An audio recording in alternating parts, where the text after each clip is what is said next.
Today our topic is history of English language. History. ఇది మెథడాలజీలో first chapter అన్నమాట. ఇది aspects of ఇంగ్లీష్లో ఇది ఫస్ట్ వచ్చేటువంటి టాపిక్. ఆరిజిన్. మనం ఫస్ట్ ఇంగ్లీష్ భాష ఎలా పుట్టింది, ఎలా ఆరిజినేట్ అయింది, ఎలా ఎవల్యూషన్ జరిగింది, ఆ తర్వాత ఎలాంటి ఫార్మేషన్స్ అది అయ్యింది అనేది మనం చూద్దాం. ఒక పిట్ అనేది వస్తుంది దీని మీద. English is a West Germanic language that originated from the Anglo-Frisian dialects brought to Britain by Germanic invaders from various parts of what is now Northwest Germany and the Netherlands. అంటే ఇప్పుడు ప్రస్తుతం Germany, నెదర్లాండ్స్గా పిలువబడుతున్నటువంటి చాలా ప్రదేశాల నుంచి కొంతమంది German వాళ్ళు invade చేయడం అనేది దాడి చేయటం, అంటే వేరే వాళ్ళ మీద దండయాత్ర చేశారనమాట. సో అలా పుట్టుకొచ్చిందే ఈ జర్మనిక్ లాంగ్వేజ్. ఆ జర్మన్ ఇన్వేడర్స్ నుంచి పుట్టుకొచ్చింది కాబట్టి English is a West Germanic language గా చెప్తారు. From the Anglo Frisian dialects brought to Britain by Germanic invaders. ఈ జర్మనిక్ ఇన్వేడర్స్ ఏం చేశారు? ప్రస్తుతం అది ఉన్నటువంటి ప్లేస్ ఏంటిది? జర్మనీ అండ్ ద నెదర్లాండ్స్ ఉన్నటువంటి ప్రస్తుతం వాటి పేరు. People are joining, let us. వీళ్ళు కొంతమంది బ్రిటన్ మీద దండయాత్ర చేసి వెళ్ళినప్పుడు they took together some dialects, అంటే కొన్ని యాసలు, అంటే ఒక్కొక్క తెగలో ఒక్కొక్క జాతులు కొన్ని భాషలు మాట్లాడతాయి కదా. ఆ డైలెక్ట్ అంటే అదే యాస. ఆ కొన్ని డైలెక్ట్స్ తీసుకెళ్లి బ్రిటన్లో వాళ్ళు సెటిల్ అయినారు అనమాట. అప్పుడు బ్రిటన్లో పుట్టుకొచ్చింది. మనం అనుకుంటాం ఇంగ్లీష్ అనేది బ్రిటన్లో పుట్టింది కదా అనుకుంటాము, బ్రిటిష్ వాళ్ళది కదా అనుకుంటాము. కరెక్టే, కానీ అది బ్రిటన్లో పుట్టినప్పటికీ అది దాని ఆరిజినేటర్స్ బ్రిటిష్ వాళ్ళు కాదు. జర్మనీ నుంచి బ్రిటన్ ఇన్వేడ్ చేసినటువంటి ఆంగ్లో ఫ్రిజన్ అన్న యాసల నుంచి అది పుట్టుకొచ్చింది. ఈ జర్మన్స్ వాళ్ళు కొంతమంది ఆ తెగలో మాట్లాడే భాషలు అది డైలెక్ట్స్. ఫ్రిజన్, FRISN ఫ్రిజన్ అనాలండి, ఆంగ్లో ఫ్రిజన్. ఇది ఫస్ట్ థింగ్ మనం గుర్తుపెట్టుకోవాల్సింది. By German invaders. Initially old English was a diverse group of dialects reflecting the varied origins of the Anglo-Saxon kingdoms of England. One of these dialects, late West Saxon, eventually came to dominate. Old English అనేది ఎలా ఉందంటే diverse group of dialects. మనం చెప్పుకున్నాం చాలా యాసలన్నీ వచ్చినాయి. ఇప్పుడు మన తెలుగులోని ఎన్ని యాసలు ఉన్నాయి? కోస్తా యాస అని, తెలంగాణ యాస అని, రాయలసీమ యాస, ఎన్నో యాసలు ఉన్నాయి కదా. ఇట్లా చాలా యాసల కలయికే ఇంగ్లీష్గా ఏర్పడింది. కాకపోతే అన్ని యాసల్లో కల ఎక్కువగా డామినేట్ చేసి చిట్ట చివరికి నిలిచింది ఏది అంటే ఇది లేట్ వెస్ట్ సాక్సన్ అనేటువంటి డైలెక్ట్ బాగా నిలబడింది అనమాట. The English language underwent extensive change in the Middle Ages. Written Old English of AD 1000 is similar in vocabulary and grammar to other Old Germanic languages such as Old High German and Old Norse, and completely unintelligible to modern speakers.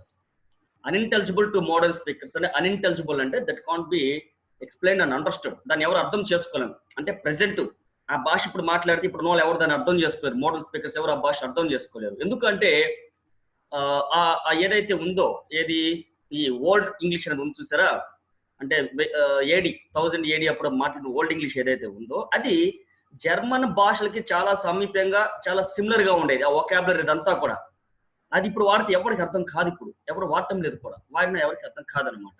ఏది old English అనేది, ఆ grammar కానీ ఆ vocabulary కానీ. Vocabulary అంటే పదాలు. అలాగే అది దేనికి జర్మనిక్ లాంగ్వేజ్ వచ్చేసి Old High German and Old Norse అన్న అటువంటి డైలెక్ట్ కి సంబంధించినటువంటి. While the modern language is already largely recognizable written Middle English of AD 1400. అంటే మనం ఇప్పుడు మాట్లాడుతున్నటువంటిది ఈ 2000 కదా. మనం 2000 దీంట్లో మనం మాట్లాడుతున్న భాష 1400 ADకి సంబంధించినది. దాని సమీపంగా ఉంటుంది. అంటే 1400 నుంచి ఇప్పటి వరకు సిమిలర్ ఇంగ్లీష్ మనం చెప్పుకోవచ్చు. ఓల్డ్ ఇంగ్లీష్ మనకు అర్థం కాదు. The transformation was caused by two further waves of invasion. The first by speakers of the Scandinavian branch of the Germanic language family who conquered and colonized parts of Britain in 8th and 9th centuries. The transformation, ఈ మార్పు సమూలంగా మార్పు చెందింది అన్నమాట. ఈ మార్పు రెండు ప్రధానమైనటువంటి దండయాత్రల వల్ల వచ్చింది. ఎప్పుడు అంటే the first by the speakers of the Scandinavian అని మాట్లాడేటువంటి వాళ్ళు ఒక దండయాత్ర చేశారు. అప్పుడు వాళ్ళు కూడా ఎవరు, Germanic branch of Germanic language family, అంటే జర్మనీలో ఒక డైలెక్ట్ మాట్లాడే వాళ్ళు వీళ్ళు స్కాండినేవియన్స్ గా మనం చెప్పుకుంటాం. వాళ్ళకి దండయాత్ర చేశారు. తర్వాత who conquered and colonise parts of Britain 8th and 9th centuries, వీళ్ళు 8వ దశాబ్దం 9వ దశాబ్దంలో దండయాత్ర చేసి బ్రిటన్ లో వాళ్ళు పాగా వేశారు. అక్కడ కాలనైజ్ అని తెలుసు కదా, అక్కడే గుడారాలు వేసి అక్కడ సెటిల్ అయిపోయారు అనమాట. అక్కడ ఉన్నటువంటి కింగ్డమ్స్ ఓడించి వీళ్ళు అక్కడ అధికారం చలాయించారు. The second by the Normans in the 11th century, who spoke Old Norman and ultimately developed an English variety of this called Anglo-Norman. A large proportion of the modern English vocabulary comes directly from Anglo-Norman. రెండవ దండయాత్ర ఎవరు చేశారు అంటే Normans అన్నమాట.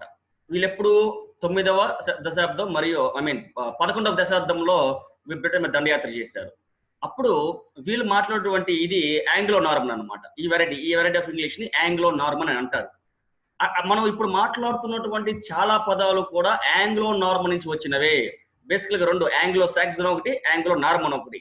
మనం ఇప్పుడు మాట్లాడుతున్నది Anglo Norman అనేటువంటి ఇదే బాగా సెటిల్ అయిపోయింది అన్నమాట, ఇంగ్లీష్ భాషగా పరిణామం చెందింది. Close contact with the Scandinavians resulted in a significant grammatical simplification and lexical enrichment of the Anglo-Frisian core of English. మనం చెప్పుకున్నాం ఆంగ్లో-ఫ్రిజన్ అనే డైలెక్ట్స్ నుంచి వచ్చింది ఇంగ్లీష్ అని చెప్పుకున్నాం. అయితే ఈ స్కాండినేవియన్స్ అనే వాళ్ళు వచ్చిన తర్వాత ఏమైంది అంటే గ్రామర్ అంతా సింప్లిఫై చేసి చాలా సులభతరంగా చేసేశారు. At the same time lexical enrichment, lexical అంటే మనకి పదాలుగా చెప్పుకోవచ్చు, గ్రామర్ పదాలు అన్ని కలిసి లెక్సికల్ టర్మ్స్ అంటారు. ఇవన్నీ కూడా బాగా రూపాంతరం చక్కగా ఎన్రిచ్ అంటే బాగా రిచ్ గా అంటే చాలా పాలిష్ గా తయారైంది అనమాట, బలంగా పెంచుకుంది అనమాట. దీని కోర్ లాంగ్వేజ్ ఏంటి ఇంగ్లీష్ కంటే ఆంగ్లో ఫ్రెస్నే మూల కారణం, కోర్ అంటే ఇక్కడ. However, these changes had not reached southwest England by the 9th century AD, where Old English was developed into a full-fledged literary language. ఒక పక్క 9th, 10th century, 11th century ఇవి జరిగినాయి కదా, కానీ ఈ 8వ సెంచరీలో ఏం జరిగిందంటే వీళ్ళ దాడులు దండయాత్ర రాక మునుపు ఓల్డ్ ఇంగ్లీష్ బాగా సెటిల్ అయిపోయి వేలునుకుపోయి లిటరేచర్ అంతా కూడా ఫుల్ ఫ్లెడ్జ్డ్ అంటే బాగా వర్ధిల్లింది అనమాట ఓల్డ్ ఇంగ్లీష్ అనేది 8వ దశాబ్దంలో.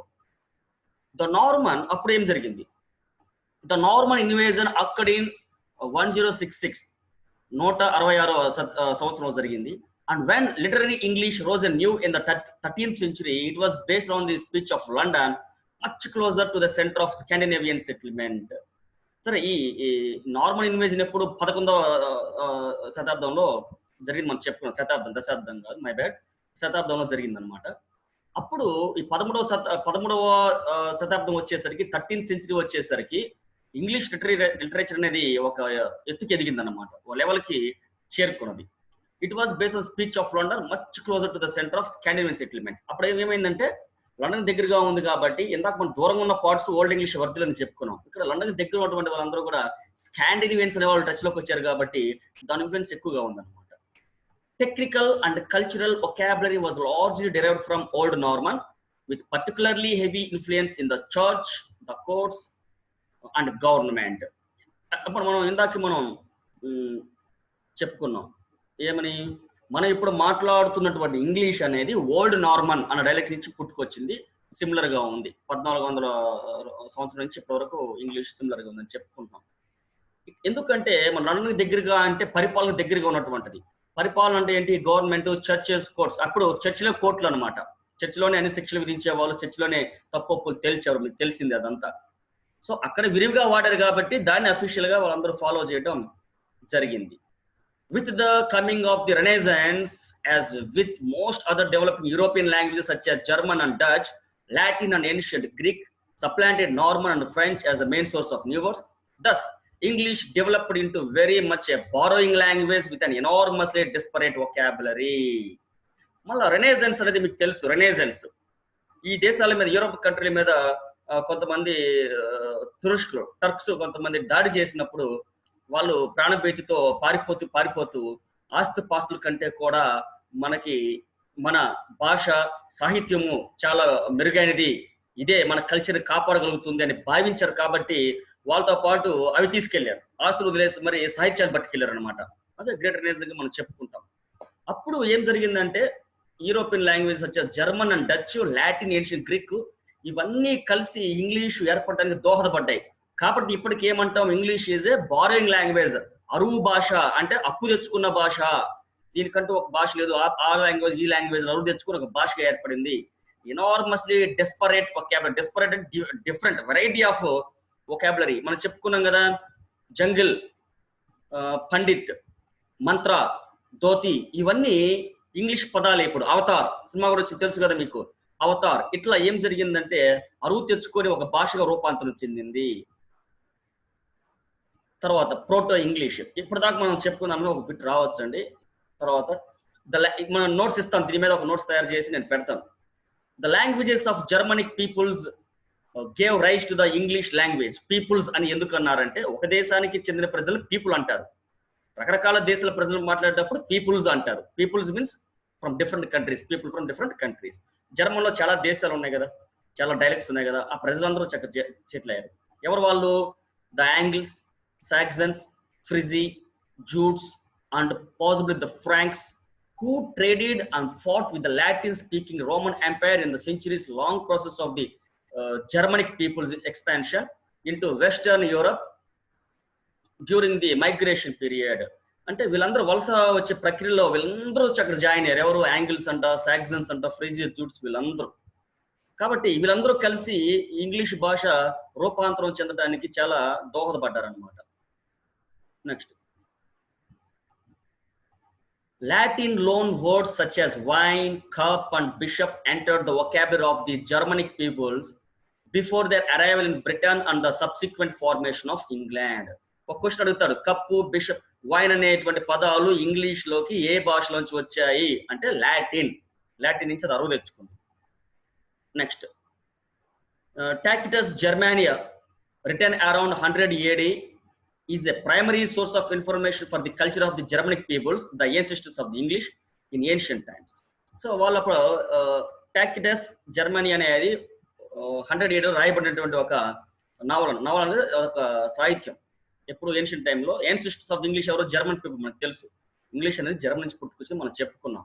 వలసకారులు వచ్చి అక్కడ సెటిల్ అయ్యి వాళ్ళు మాట్లాడిన యాసలే ఇంగ్లీష్గా రూపాంతరం చెంది చెప్పుకున్నాం.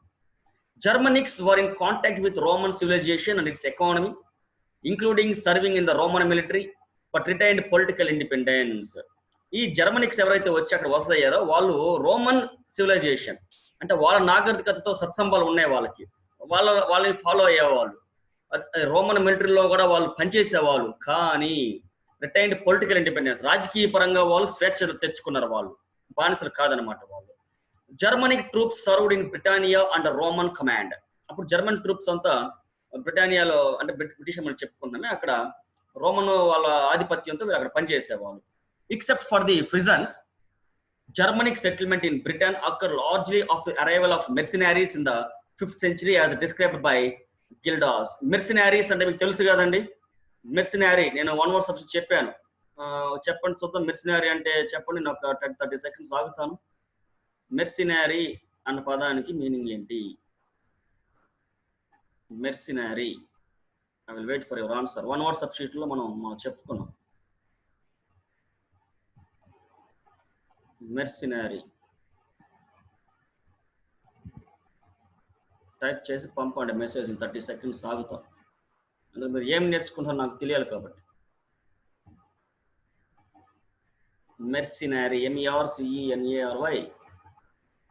సరే, అంతలోకి పంపించండి, నేను చెప్పుకుంటూ పోతాను.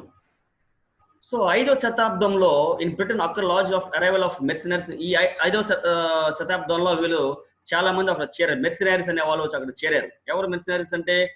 ఇంకా నాకు ఆన్సర్ రాలేదండి. అయితే మీరు 1 word సబ్స్టిట్యూషన్ నేను చేసి వేస్ట్ అయిపోయి మీరు చదవాలి, అరగంట చూస్తే వస్తుంది. కిరాయి హంతకులు, డబ్బు కోసం హత్యలు చేసే వాళ్ళని మెర్సినరీస్ అంటారు. ఎవరో పంపించారండి మెసేజ్. మెటీరియలిజం, మెర్సినరీస్ కిరాయి హంతకులు, వీళ్ళు వచ్చి అక్కడ సెటిల్ అయ్యారు అనమాట. Described by గిల్డాస్. గిల్డాస్ ఆయన చెప్పారు వీళ్ళ గురించి. Most Angles, Saxons and Jutes arrived in Britain as Germanic pagans independent of Roman control.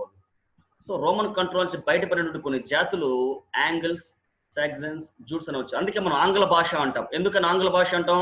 Angles అనే వాళ్ళు వచ్చారు కాబట్టి. Next will go to next page.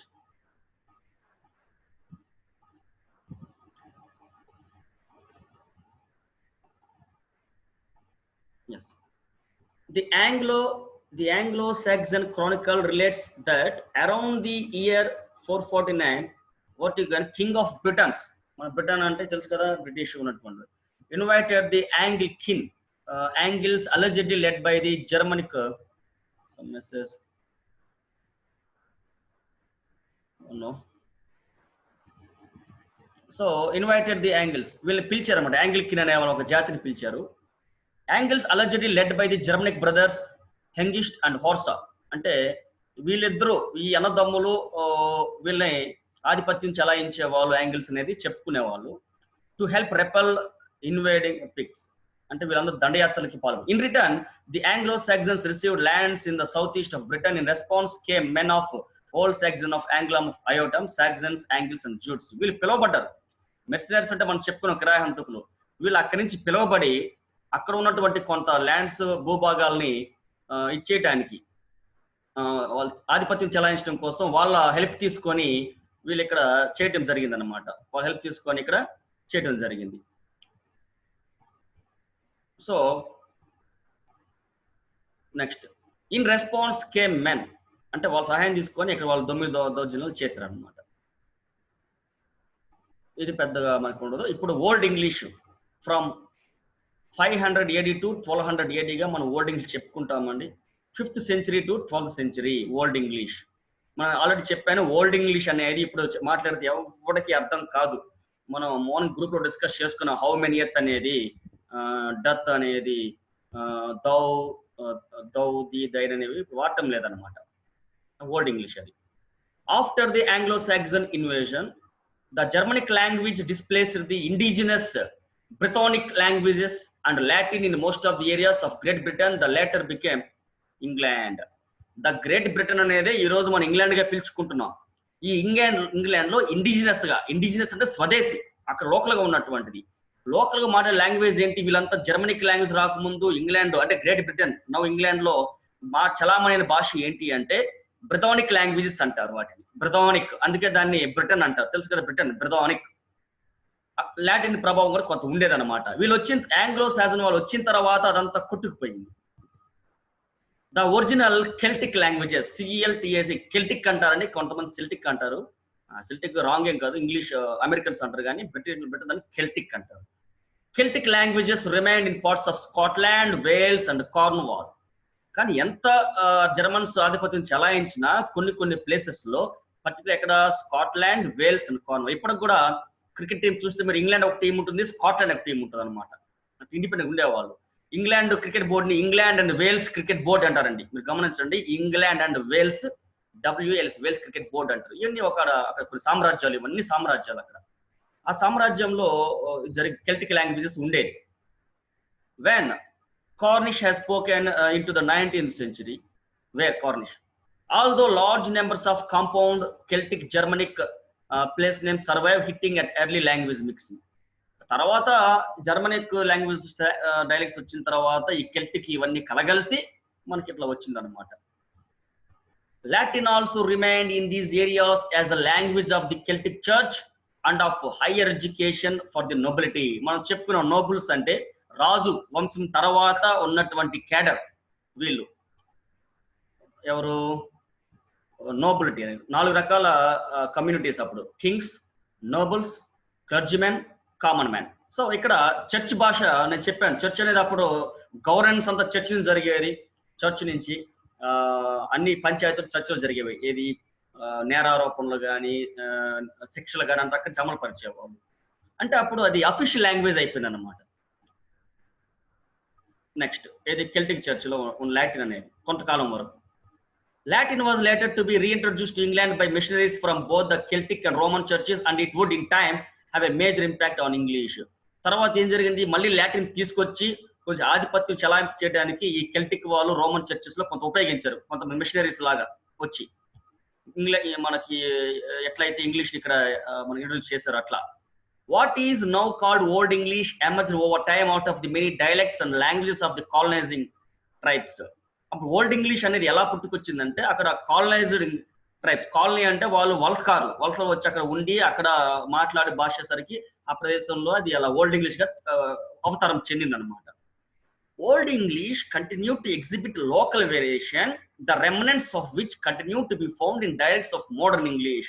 ఆ ఓల్డ్ ఇంగ్లీష్ అనేది లోకల్ వేరియేషన్, లోకల్ గా ఉన్నటువంటి వైవిధ్యాలని కొన్ని అట్లా ఉంచుకొని ద రెమనెంట్స్ అంటే మిగులు పదార్థాలు, అంటే ఇప్పుడు మనం మాట్లాడుతున్న దాంట్లో కొంత ఓల్డ్ ఇంగ్లీష్ అనే ఒక తాలూకు ఛాయలు అలాగే ఉన్నాయి, వాటిని రెమనెంట్స్ అంటాం.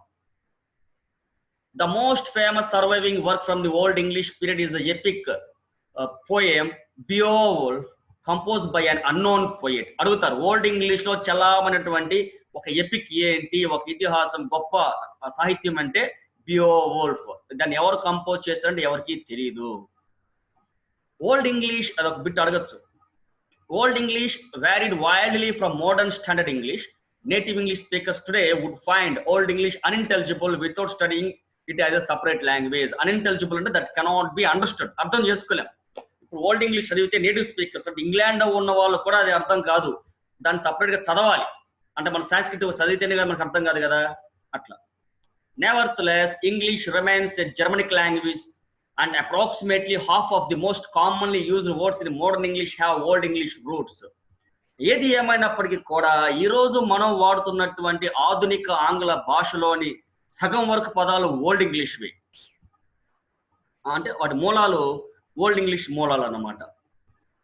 The words be, strong and water for example derive from Old English. ఇది ఒక బిట్ అడగచ్చు. వాటర్, స్ట్రాంగ్ అనేటువంటి ఎక్కడి నుంచి వచ్చాయి అంటే ఓల్డ్ ఇంగ్లీష్ నుంచి పుట్టుకొచ్చాయి. Many non standard dialects such as Scots and Northumbrian English have retained features of Old English in vocabulary and pronunciation. Old English was spoken until sometime in the 12th or 13th century. 12వ శతాబ్దం 13వ శతాబ్దం వరకు కూడా దీన్ని ఆధిపత్యం బాగా చెల్లింది old ఇంగ్లీష్ని.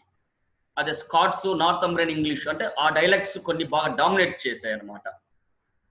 In the 10th and 11th centuries, Old English was strongly influenced by the North Germanic language Old Norse, spoken by the Norsemen who invaded this and settled mainly in the northeast of England.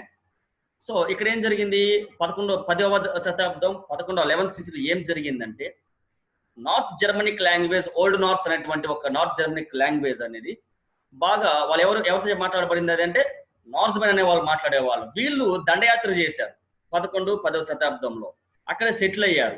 ఎక్కడ north east of England లో settle అయ్యారు కాబట్టి అక్కడి నుంచి కొంత మార్పు old English problem తగ్గదా వచ్చింది. The Anglo Saxons and the Scandinavians spoke related languages from different branches of Germanic family. So వీళ్ళు ఆంగ్లో-సాక్సన్స్ అనేవాళ్ళు, స్కాండినేవియన్స్ అనేవాళ్ళు జర్మనీలో ఉన్నటువంటి డైలెక్ట్స్ మనం చెప్పుకున్నాం, అందరూ డిఫరెంట్ డైలెక్ట్స్ మాట్లాడేవాళ్ళు.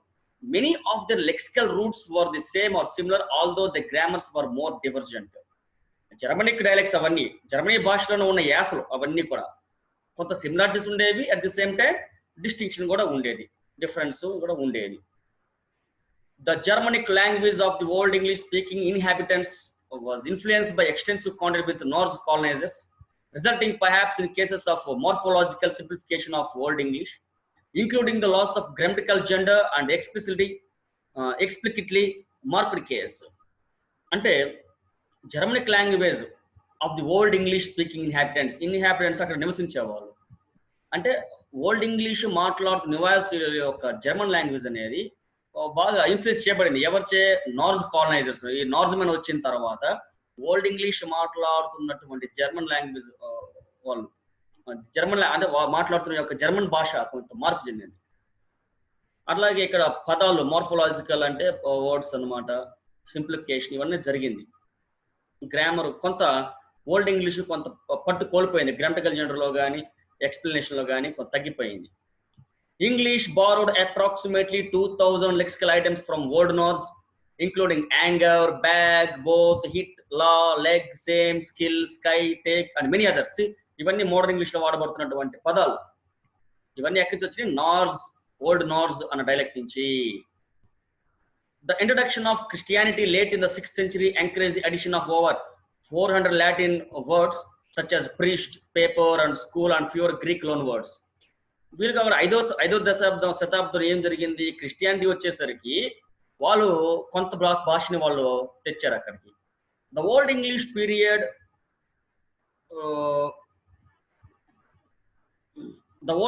పీరియడ్ ఫర్లోన్ వర్డ్స్ సచ్ యాజ్ ప్రిస్ట్ ఇవన్నీ okay formally ended sometime after the Norman conquest starting in 1006. అంటే 11వ శతాబ్దంలో ఈ నార్మన్ దండయాత్ర జరిగిన తర్వాత దాదాపుగా కోల్పోయింది ఓల్డ్ ఇంగ్లీష్ తన పట్టు. when the language was influenced to an even greater extent by the Normans who spoke a French dialect called Old Norman. ఈ నార్మన్స్ వచ్చిన తర్వాత పూర్తిగా పట్టు కోల్పోయింది. ఈ నార్మన్స్ ఏ భాష మాట్లాడే వాళ్ళు, ఓల్డ్ నార్మన్ అని పిలువబడేటువంటి ఫ్రెంచ్ డైలెక్ట్, అదొక ఫ్రెంచ్ లో ఉన్న ఒక యాష ఓల్డ్ నార్మన్ అనేది, అందుకే వాళ్ళు నార్మన్స్ అంటారు. అది మాట్లాడే వాళ్ళు వాళ్ళు. The use of Anglo Saxon to describe a merging of Anglian and Saxon languages and cultures is a relatively modern development. అలా ఈ ఆంగ్లియన్స్ సాక్సన్స్ అందరూ కలిసిన తర్వాత అసలైనటువంటి ఇంగ్లీష్ భాషకు అది రూపాంతరం చెందిందనమాట.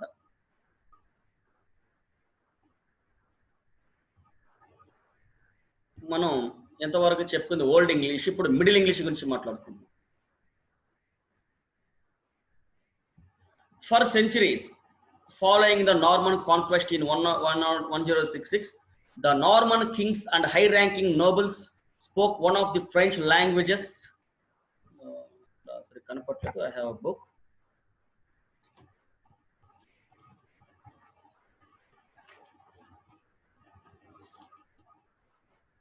Yes, here we are. A variety of that we all called Anglo-Norman. అది డోయల్ అని ఉందండి, అది సరిగ్గా కరెక్ట్ ప్రింటింగ్ లేదు.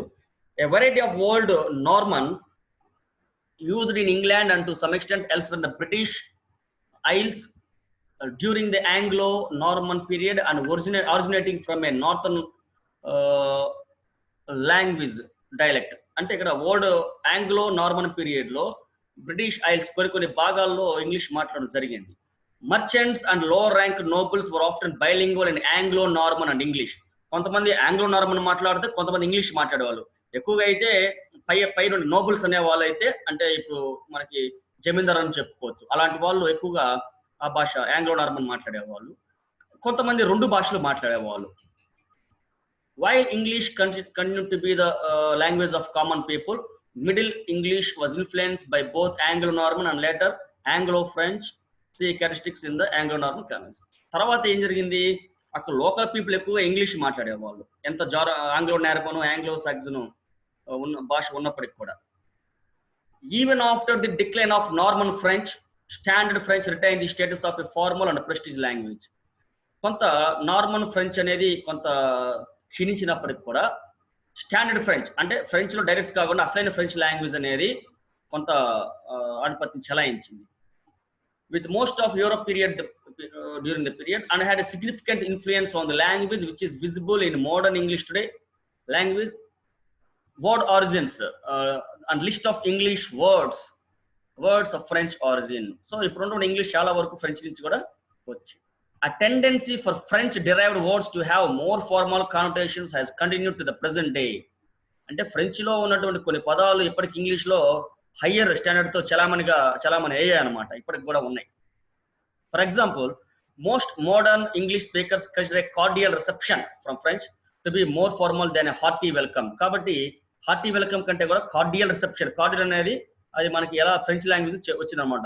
దాన్ని ఉపయోగించడానికి ఎక్కువ అంటే కాంటేషన్స్ అని చెప్పుకున్నాం కదా, expression of high standard English, కొన్ని ఫార్మల్ లాంగ్వేజ్ అంటాం, వాటికి ఇవే ప్రిఫర్ చేస్తారు, ఫ్రెంచ్ లో ఉన్నటువంటి ప్రిఫర్ చేస్తారు. Another example is the rare construction of the words for animals being separated from the words of the meat, beef and pork from the French bœuf and pork. కాబట్టి ఇవి కూడా కొన్ని ఇంకో example, rare example అనమాట. కొన్ని animals కూడా వాటి పదాలు వాడేవాళ్ళు వాళ్ళ మాంసానికి. బీఫ్, పోర్క్ అనేది ఫ్రెంచ్ నుంచి వచ్చాయి, బియోఫ్ అండ్ ఫోర్ అనేవి కూడా. The products of cows and pigs animals with Germanic names. Cows, pigs అనేవి జర్మనిక్ నేమ్స్ అనమాట, కానీ వాటి మాంసాన్ని మాత్రం ఫ్రెంచ్ భాషలో పలికేవాళ్ళు, బీఫ్, పోర్క్ అని. English was also influenced by the Celtic languages it was displacing, especially the Brittonic substrate, most notably with the introduction of the continuous aspect, a feature found in many modern languages but developed earlier and more thoroughly English. So English దీంచే ఏది Celtic language వచ్చే బాగా influence చేయబడినది. అది Celtic language తొలగిపోబోతున్నది. ఎంత తొలగిపోబడుతున్నప్పుడు కూడా దాని ఆధిపత్యం బాగా ఉండేది, ఇన్ఫ్లుయెన్స్, ప్రభావం. While the Anglo-Saxon Chronicle continued until 1154, most other literature from this period was in Old Norman or Latin. అంటే 11వ శతాబ్దంలో ఆంగ్లో సాక్సన్ యొక్క ఆధిపత్యం చలామణి అయినప్పటికీ కూడా లిటరేచర్ అనేది ఓల్డ్ నార్మన్ లేదా లాటిన్ లోనే వర్తిల్లింది. A large number of Norman words were taken into Old English, with many doubling for Old English words. అప్పుడు ఆల్రెడీ ఓల్డ్ ఇంగ్లీష్ అనేది ఉంది, రూపాంతరం చెందింది. అందులోకి నార్మన్ నుంచి చాలా పదాలు అరువు తెచ్చి ఓల్డ్ ఇంగ్లీష్ లో ఇంకా జతపరిచారు. అప్పుడు డబుల్ అయింది ఆ భాష. The Norman influence is the hallmark of the linguistic shifts in English over the period of time following the invasion, producing that is now referred to as Middle English. కాకపోతే ఈ Norman యొక్క ప్రభావం old English మీద బాగా ఉండేసరికి అది middle English గా రూపాంతరం చెందింది. సో ఓల్డ్ ఇంగ్లీష్ అనేది 500 to 1200 అనమాట. ఈ 1200 నుంచి వచ్చిందంతా 1200 to 1100 మనం చెప్పుకోవచ్చు. అంటే 12th century, beginning of 12th century నుంచి 14th century వరకు మిడిల్ ఇంగ్లీష్ గా మనం చెప్పుకుంటాం. అంటే నార్మన్ నుంచి బాగా కొత్త పదాలు వచ్చి చేరి ఆ ఓల్డ్ ఇంగ్లీష్ డబుల్ అయింది అనమాట. English literature reappeared after 1200 when a changing political climate on the decline in Anglo-Norman made it more respectable. ఈ నార్మల్ యొక్క ప్రాబల్యం బాగా తగ్గిపోతా వచ్చింది 1200కి. అప్పుడు మళ్ళీ ఇంగ్లీష్ లిటరేచర్ లో చాలా మార్పులు చేర్పులు చెందిందనమాట. The Provisions of Oxford, released in 1258, was the first English government document to be published in the English language after the Norman conquest. అంటే నార్మన్ దండయాత్ర జరిగిన తర్వాత ఇంగ్లీష్ లో వచ్చినటువంటి ఒక మొట్టమొదటి ఒక piece of work document, government official document అనేది ఏంటిదంటే ద ప్రావిజన్స్ ఆఫ్ ఆక్స్ఫర్డ్ అనేటువంటిది ఫస్ట్ మొట్టమొదటిగా వచ్చినటువంటి official government published document. In 1362 Edward III became the first king to address parliament in English. అంటే 13వ శతాబ్దంలో 1360 ఎగ్జాక్ట్ గా ఎడ్వర్డ్ III అనే రాజు English parliament లో ఇంగ్లీష్ మాట్లాడాడు. మొట్టమొదటి రాజు, ఇంగ్లీష్ మొట్టమొదటి రాజు. By the end of the century, even the royal court had switched to English. Anglo-Norman remained in use in limited circles somewhat longer, but it had ceased to be a living language. అంటే నార్మన్ల ప్రాబల్యం వల్లనే అక్కడ English రూపాంతరం చెందింది. అక్కడ లోకల్గా ఉన్నటువంటి Britannic language దెబ్బతినింది. కానీ ఆ నార్మన్ నుంచి, ఫ్రెంచ్ నుంచి, లాటిన్ నుంచి అంత అరువు తెచ్చుకున్నటువంటి ఒక భాష ఏర్పడిన ఇంగ్లీష్ భాష ఇక్కడ జర్మనిక్ లాంగ్వేజ్ యొక్క ప్రాబల్యం కోల్పోయి ఇంగ్లీష్ యొక్క ఆధిపత్యాన్ని సంతరించుకుందన్నమాట. కాబట్టి ఇప్పటికి కూడా కొన్ని దూర రిమోట్ ప్రాంతాల్లో ఆంగ్ల నార్మన్ మాట్లాడినప్పటికీ it ceases to be living language, ఇంకా చచ్చిపోయిన భాషగా అయిపోయింది ఆంగ్లో నార్మన్ అనేది. ఎందుకు? ఇంగ్లీష్ పూర్తిగా రూపాంతరం చెందింది కాబట్టి. Geoffrey Chaucer is the most famous writer from the Middle English period, and the Canterbury Tales is the best known work. మీకు తెలుసు జెఫ్రీ చాసర్ యుగం అనే చాసర్ పీరియడ్ అని ఇంగ్లీష్ లిటరేచర్ లో అత్యంత గొప్పవాడు, మనకు తెలిసిందే. షేక్స్పియర్ తర్వాత వచ్చిన వాళ్ళు, చాసర్ లేని లిటరేచర్ మనం ఊహించుకోలేం. అలాగే ద క్యాంటర్బరీ టేల్స్ అనేది best known work by him.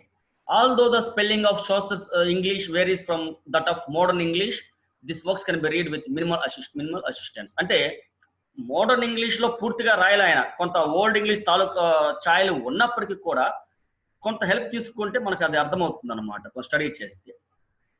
The English language changed enormously during the Middle English period, both in grammar and in vocabulary. Middle English లో సమూలంగా మార్పులు జరిగాయి, గ్రామర్ లో కానీ వొకాబులరీలో కానీ. అంటే అది ఇప్పుడు మోడర్న్ ఇంగ్లీష్ గా అవతారం చెందబోతోంది. While Old English is a heavily inflected language, and overall diminishing of grammatical endings occurred in Middle English. Inflected language అంటే భాషలో కొన్ని దోషాల భాషగా ఉండేది అప్పుడు ఓల్డ్ ఇంగ్లీష్ అనేది. కానీ ఇప్పుడు ఏమైందంటే ఆ దోషాలు తగ్గించుకొని మిడిల్ ఇంగ్లీష్ గా అవతరం చెందింది. Grammar distinctions were lost as many noun and adjective endings were leveled to e. వీటన్నిటిలో అంటే నౌన్స్ లో వీటిలో లెక్సికల్ టర్మ్స్ లో చాలా తేడాలు వచ్చాయి, స్పెల్లింగ్స్ లో కానీ వాటిలో కానీ.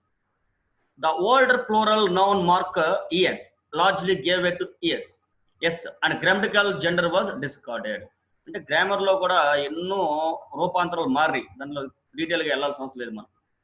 Approximately 10,000 French and Norman loanwords entered Middle English, particularly terms associated with government, church, law, and military, fashion, and food. Question అడగచ్చు, మోడర్న్ ఇంగ్లీష్ లోకి వచ్చినటువంటి 10,000 పదాలు దేనిచే ప్రభావితం చెందబడి ఏ రూపాన ఇంగ్లీష్ లోకి జతపరచబడ్డాయి అంటే అప్పుడు ఉన్నటువంటి government, church, law, military, fashion and food, ఇవన్నీ వాటి నుంచి వచ్చినటువంటి పదాలు. ఇవన్నీ ఫుడ్ సంబంధించినటువంటి మనం చెప్పుకున్నాం ఇందాక, వాటర్ అని కానీ పోర్క్, బీఫ్ అని ఇట్లా, అండ్ చర్చ్లో ప్రీస్ట్, ఫాదరు, ఇవన్నీ కూడా ఈ రంగాల్లోంచి ఇంగ్లీష్లోకి జొప్పించబడ్డాయి అన్నమాట.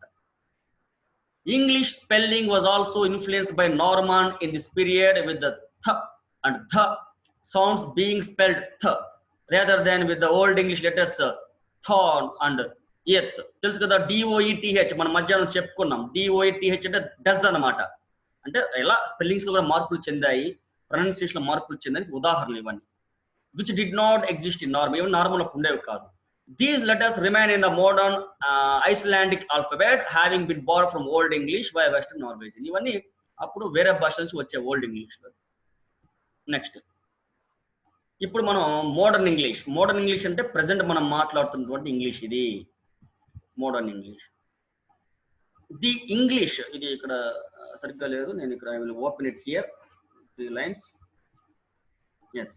The English language underwent extensive sound changes during 1400s, while its spelling conventions remained rather constant. Modern English is often dated from the Great Vowel Shift, which took place mainly during the 15th century.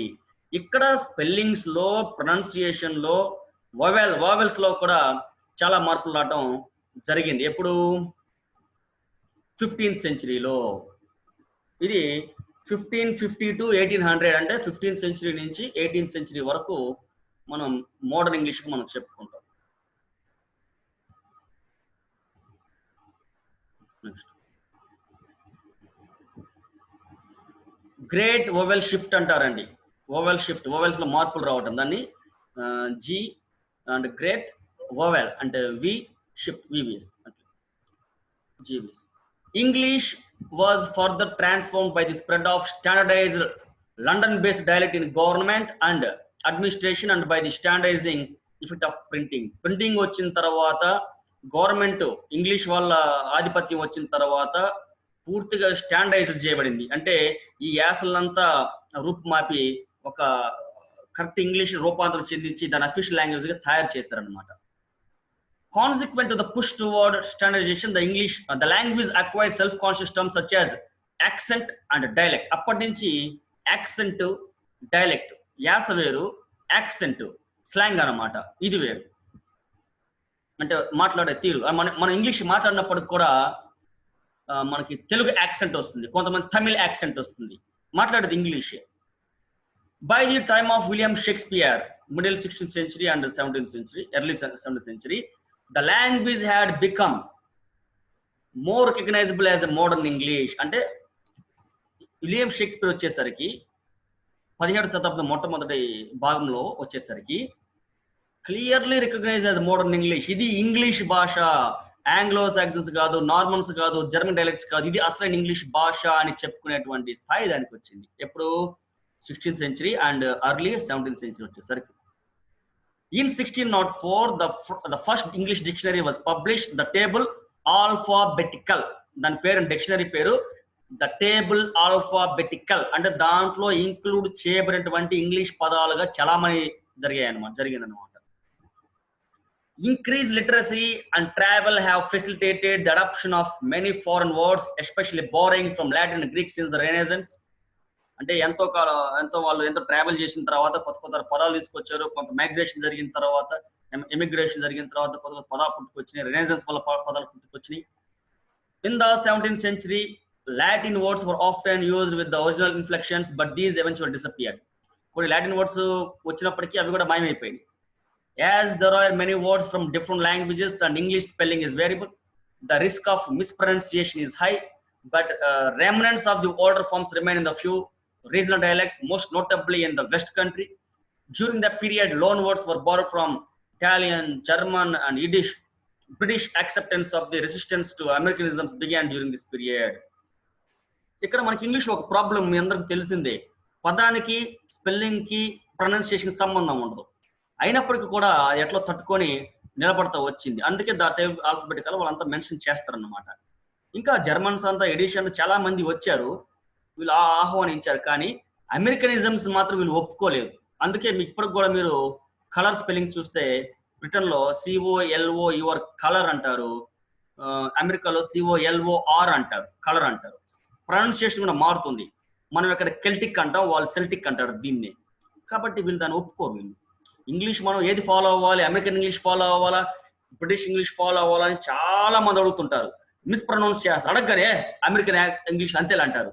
America పుట్టింది ఎక్కడ, English భాష పుట్టింది ఎక్కడ? బ్రిటన్లో. ఎలా రూపాంతరం చెంది మనం తెలుసుకున్నాం, ఎలా రూపాంతరం చెందిన మనకు అనవసరం. పుట్టింది ఎక్కడ? ఇంగ్లాండ్లో. కాబట్టి ఏ ఇంగ్లీష్ ఫాలో అవ్వాలి మనం? ఇంగ్లాండ్ వాళ్ళు మాట్లాడేటువంటిది. దాని ఏమంటారు? బ్రిటిష్ ఇంగ్లీష్ అంటారు. అమెరికాది ఇంగ్లీష్ కాదు. కాలనైజర్ సెటిలర్స్ పోయి అక్కడ ఇంగ్లీషు తయారు చేశారు. అంటే ఇట్లా ఎలా అయితే ఇక్కడ సెటిలర్స్ చేశారు, అది గుర్తుపెట్టుకోండి. ఇప్పుడు మనం మోడర్న్ ఇంగ్లీష్లోకి అడుగు పెడుతున్నాం. 1780 నుంచి స్టార్ట్ అవుతుంది, అంటే ప్రెసెంట్ వరకు. అప్పుడు స్టార్ట్ అయ్యి 17th century బిగినింగ్లో మనం చెప్పుకున్నాం కదా, అక్కడ స్టార్ట్ అయ్యి ఇప్పుడు ప్రెసెంట్ వరకు మోడర్న్ ఇంగ్లీషే. The dictionary of the English language was the full-featured English dictionary. Samuel Johnson published the authoritative work in 1755. అయితే శామ్యూల్ జాన్సన్ చేసిన దాన్నే అత్యంత అథారిటేటివ్ వర్క్, అంటే చెప్పుకోదగ్గ కాదు, అత్యంత గొప్ప స్టాండర్డైజ్డ్ డిక్షనరీగా దాన్ని పేర్కొన్నారు.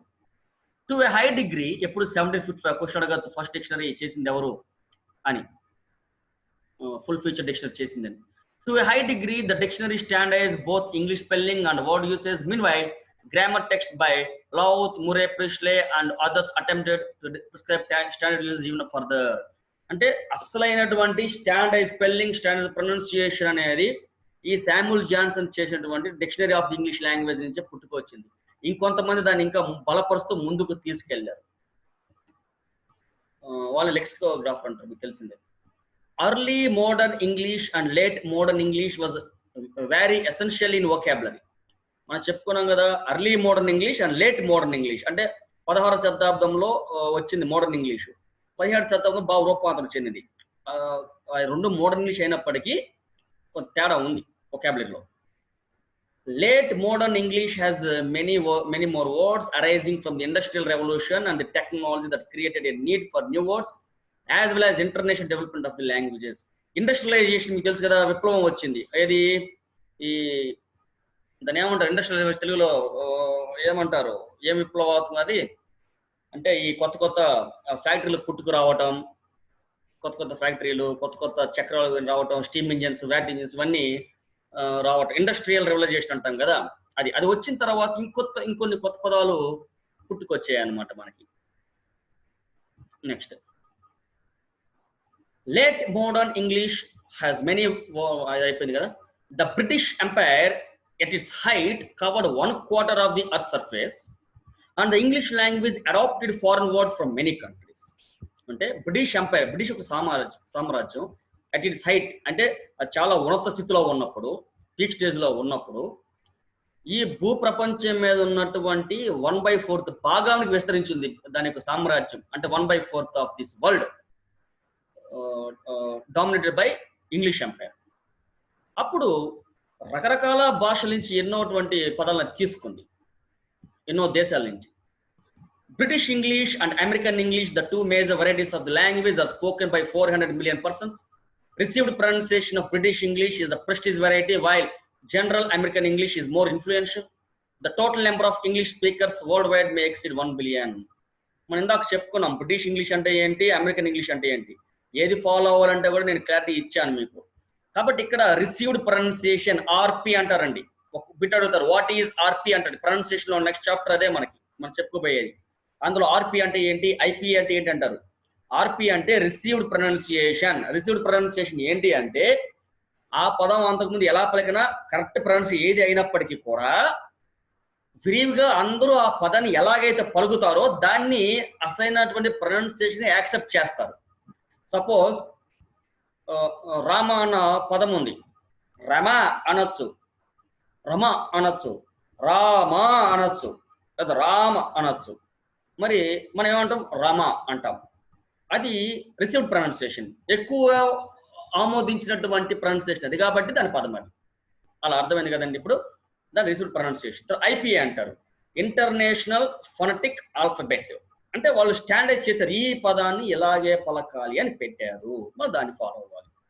అమెరికా స్పెల్లింగ్స్ రాస్తే కొట్టిపడేస్తారు, మనం బ్రిటిష్ స్పెల్లింగ్ రాయాలి, అమెరికా ప్రొనౌన్సియేషన్ ఫాలో అవ్వాలి.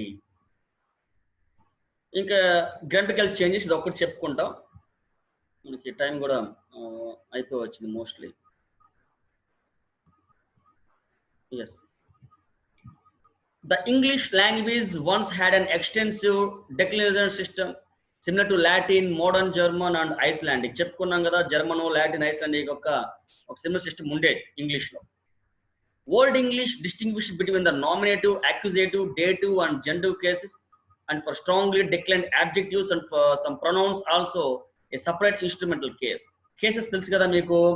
నామినేటివ్ కేస్ అంటే subjective case, I, he, she, it, they. Accusative అంటే తెలుసు కదా, ఆబ్జెక్టివ్ కేస్ అన్నమాట, అంటే మీ, హిమ్, హర్, దెమ్ అని.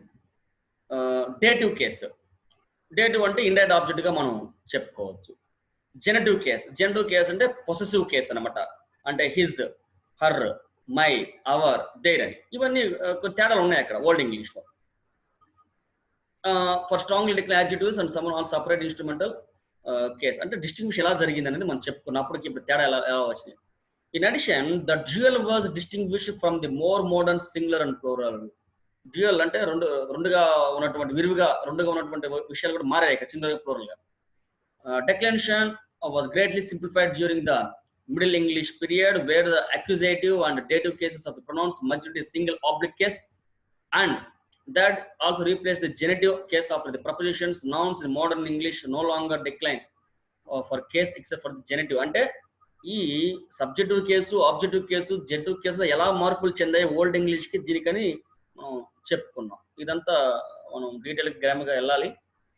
హూమ్గా, హీ, హిమ్గా, షీ, హర్గా ఇందాక చెప్పుకున్నాం కదా, ఇదే అనమాట. ఇదంతా మనం చెప్పుకున్నది. ఇప్పుడు మన టాపిక్ ఎంతటితో పూర్తయిందండి. మరి పోస్ట్ చేస్తాను మళ్ళీ మన గ్రూప్లో, ఈ 4 పేజీలు పెడతాను. మనం ఏంటంటే డిఫరెంట్ మెటీరియల్స్ మనం చూడాలి. ఏ ఒక్క మెటీరియల్లో చూస్తే మనం ఒక్కొక్క మెటీరియల్లో ఒక్కొక్క మంచి అంశం ఉంటుంది. మనం ఓన్లీ ఇంట్రడక్షన్ మాత్రమే ఇక్కడ చేసామన్నమాట. అసలు ఈ ఆంగ్లో సాక్సన్స్ ఎవరు, జర్మన్ లాంగ్వేజ్ అని ఎందుకు అంటారు, జర్మన్ వాళ్ళకి ఇంగ్లాండ్కి ఏంటి సంబంధం అనేది మనం ఇప్పుడు పూర్తిగా తెలుసుకున్నాం. ఈ ఓల్డ్ ఇంగ్లీష్ ఏంటి, మిడిల్ ఇంగ్లీష్ ఏంటి, మోడర్న్ ఇంగ్లీష్ ఏంటి, ఇప్పుడు మనం ఏది ఫాలో అవుతున్నాము అనే దాని మీద ఒక స్పష్టత మనకు వచ్చింది.